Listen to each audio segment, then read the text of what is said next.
అందరూ నమస్కారం అండి. Welcome to CSK natural farming. ఇప్పుడు మనం వెనకాల ఉండే చెట్టు ఈ యొక్క ఆకు పేరు వచ్చి అంటే ఈ యొక్క చెట్టు పేరు వచ్చి జిల్లేడు చెట్లు అండి. మనం చాలా చోట్ల మన గ్రామాల్లో వచ్చి ఇది ఎక్కువ చూడవచ్చు.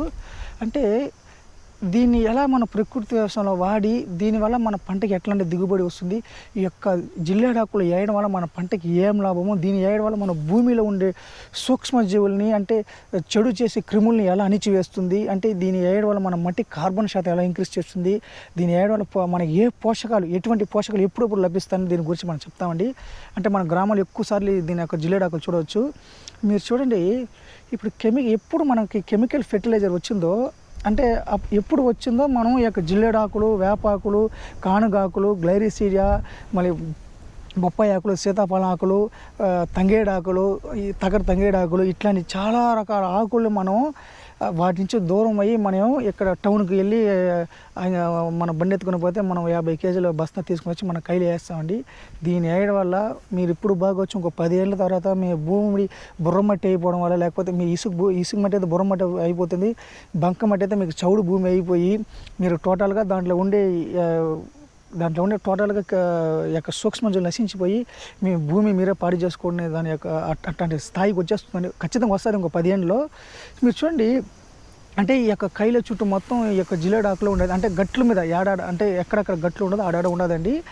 అంటే ఇది మనం ఉండడం వల్ల మీరు చాలామంది ఏం చేస్తారంటే ఈ దున్నకు మీద కట్ చేసి బయట పరిస్థితి దాన్ని కాల్ చేస్తారండి. ఈ యొక్క జిల్లేడాకుల్ని మీరు బాగా చూడండి, ఇదే జిల్లేడాకులు అండి. అంటే మీరు దీన్ని కట్ చేసి బయట వేసి కాల్చడం వల్ల మీకు ఎటువంటి ప్రయోజనం లేదండి. అదే మీరు మన ప్రకృతి వచ్చి మీకు దున్నకు ముందు అంటే రేపు దున్నుతారంటే ఈ పొద్దే అంటే దున్నేటప్పుడు సమయానికి ఇది కాల్చే బదులు కట్ చేసి మీ భూమిని అంటే ఒక పలచగా వేసుకొని అంటే దాని మీద రొటేటర్ చేసుకోవడం వల్ల, లేకపోతే దాని లోపల మట్టి వేసి తొక్కడం వల్ల మీరు వరి నాట్లయితే దాన్ని అట్టే తొక్కేవచ్చు. ఏ పైరు చేసుకునండి మట్టి లోపల మనం పడిపోవాలండి. మట్టి లోపల కాల్చకుండా మట్టి లోపల వేయడం వల్ల ఏమండి మీకు ఆ పంటకు ఆ సంవత్సరాన్ని పొడుకు మీరు ఎన్ని 3 అంటే 3 సీజన్ 3 మంత్స్ యొక్క క్రాప్స్ పెడితే కూడా 3 సార్లు ఒక సంవత్సరం 3 సార్లు క్రాప్ పెడితే కూడా మీ పంటకి బోరాన్ న్యూట్రిషన్ డెఫిషియన్సీ అనేది మీ పంటలో ఎక్కడ చూడలేము. ఇది సైంటిఫిక్ కాదండి, మన యొక్క ట్రెడిషనల్గా అంటే మన యొక్క పూర్వీకుల రైతులని మనకి ఇచ్చిన ఒక వరం అండి. వాళ్ళకు మనకి అంటే ఒక శివుడితో ప్రభావించి ఈ యొక్క జిల్లేడాకుల్ని మనకి పరిచయం చేశారండి. వేపాకు ఎట్టండి మన యొక్క దేవుడికి అది ఒక ఇదిగా, మన యొక్క అమ్మోరికి అది ఒక పుష్పంలాగా ఆ యొక్క ఆకులు ఇదిలాగా మనం చూస్తాం కదండి, దేవుడితో సమానం చూస్తారు కదండి. దేవుడికి రండి కొన్ని రకాల ఆకులు ఒక సింపతిగా అంటే ఒక దేవుడి మీద ఒక అభిప్రాయంతో పెడితేనే ఈ యొక్క ఆకుల్ని అంటే ఎక్కువగా అంటే దీన్ని నాశనం చేయరు. కొన్నిసార్లు కొంచెం మంది భక్తితో అయ్యో ఈ జిల్లేడాకుని శివుడితో కొంచెం ఈ శివుడితో పెట్టే పూజ ఇది, శివుడు వినాయకుడికి మనం ఈ పూలని మాలేస్తాము అంటే కొన్ని ఆకులు నశించిపోయిందంటే మన యొక్క హ్యూమన్ బీయింగ్ సైకిల్ కూడా నశించిపోతుందండి. కొన్ని ఎప్పుడు మన యొక్క పంటలో న్యూట్రిషన్ డెఫిషియన్సీ వస్తుందో వాటి నుంచి తీసుకున్న ఆహారం కూడా మన న్యూట్రిషన్ డెఫిషియన్సీ వస్తుందండి. ఇది ఎక్కడ కాదు, మన పూర్వీకులే చెప్తున్నారు, మీరు పంటకి ఎన్ని రకాల పోషకాలు ఉంటుందో అన్ని రకాల పోషకాలు మీకుంటేనే మీకు రాబోయే బిడ్డలు కానీ మీ యొక్క తరాలు కానీ వాళ్ళకి రోగాలు కానీ వాళ్ళ యొక్క పిల్లలు కొంచెం వికలాంగులుగా పుట్టడం ఇట్లాంటివి చాలామంది, నేను ఎవరిని గురించి చెప్పలేదండి. అంటే మనం తీసుకున్న ఫుడ్ మన పంట మంచిగా పోషకాలు ఫుల్ ఫ్లెడ్జ్గా ఉంటే దాంట్లో ఉండే పోషకాలు మనకు అన్నీ లభిస్తుంది. కానీ కెమికల్స్ వాళ్ళు వీలైతే ఎన్పికే వేస్తారండి, అంటే వీళ్ళకి కాల్షియం కొడతారు. అంటే 4 పోషకాలు ఉంటే ఆ 4 పోషకాలు మనకు లభిస్తుంది. అది కూడా ఒక కెమికల్ రూపంగా లభిస్తుంది, ఒక ఇన్ఆర్గానిక్గా లభిస్తుంది, ఆర్గానిక్ మాత్రం లభించదు. అంటే అది వాళ్ళు వేసేది కూడా ఒక ఇన్ఆర్గానిక్ కెమికల్గా లభించడం వల్ల దానివల్ల మనకు రోగాలు ఉంటాయండి. అదే మన ప్రకృతి వ్యవసాయంలో ఇట్లాంటి వ్యవసాయం చేసి ఆ యొక్క పంటలు తినండి, మీ యొక్క ఆరోగ్యమే అది ఒక సపరేట్ అండి. అది మీకు యొక్క ఫుల్ఫిల్గానే మీకు ఒక మనస్తృప్తిగా ఉంటుంది. ఇది కేవలం ప్రకృతి వ్యవసాయం చేసి ఆ పంటని తినే రైతుగా దీని యొక్క అనుభవం తెలుస్తుందండి. సో మీరు కూడా అండి ఇట్లాంటి ఆకులు ఏమండి దీంట్లో రిచ్ బోరాన్ న్యూట్రిషన్ ఉందండి. మీరు ఒకసారి మీ మట్టిలో వేసి కాల్చకుండా ఆ గని మీద దాన్ని గడపరెత్తి లోడి బయట వేయకుండా పెరగనివ్వండి. ఎందుకు నీడ వస్తుంది, కట్ చేసి మీరు పంట పెట్టే ముందు అంటే మొత్తం కట్ చేసేయండి, మీకు పంట ఎక్కడ నీడ రాదు. కట్ చేసి వేప కానీ అన్ని ఆకులు కానీ మీరు పంటకు ముందు కట్ చేసి మీరు అది వేసేయండి. కట్ చేసి మీ మట్టిలో దున్నేసి లోపల కొట్టేశారంటే మీకు అద్భుతంగా పనిచేస్తుందండి.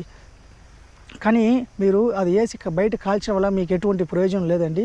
సో దయచేసి మీరు కూడా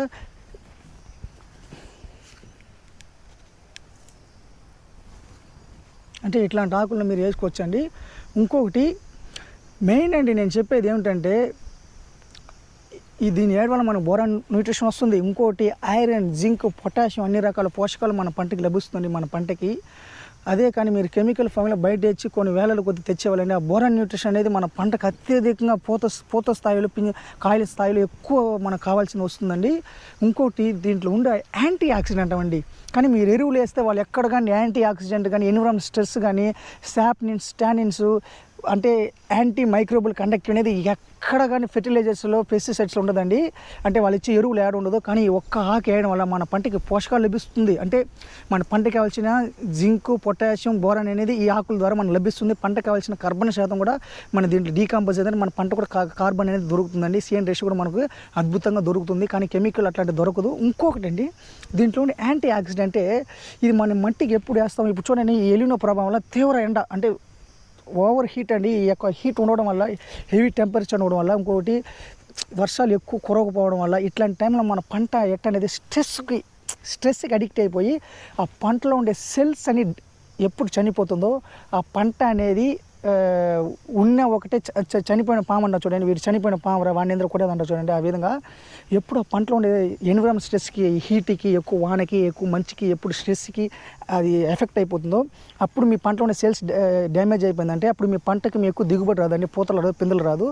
సో ఈ ఆకులు వేయడం వల్ల మన పంటకి యాంటీ ఆక్సిడెంట్ మన మట్టిలో మన పంటని ఎన్విరాన్మెంట్ స్ట్రెస్ నుండి మన పంటని కాపాడే ఏకైక శక్తి ఏదంటే ఈ యొక్క మనం జిల్లేడాకులు వేయడం వల్ల మన యాంటీ ఆక్సిడెంట్ మన పంటని ఎన్విరాన్మెంట్ స్ట్రెస్ నుంచి కాపాడుతుంది. ఇంకొకటి దీంట్లో ఉండే సాప్నిన్స్, టానిన్స్. ఈ యొక్క సాప్నిన్స్, టానిన్స్ ఎప్పుడు మనం అంటే దీంట్లోని ఈ యొక్క కెమికల్ మనం ఈ యొక్క విడుదల అయిందంటే ఈ ఆకులో ఉండే టాక్సిక్స్ ఇది ఏం చేస్తుందంటే యాంటీ మైక్రోబిల్ అంటే మన మట్టిలో ఉండే చెడు క్రిములు అంటే బ్యాక్టీరియాలు, ఫంగల్, వరిలు అంటే మంచి ఉందని చెడు ఉంటుంది కదండి.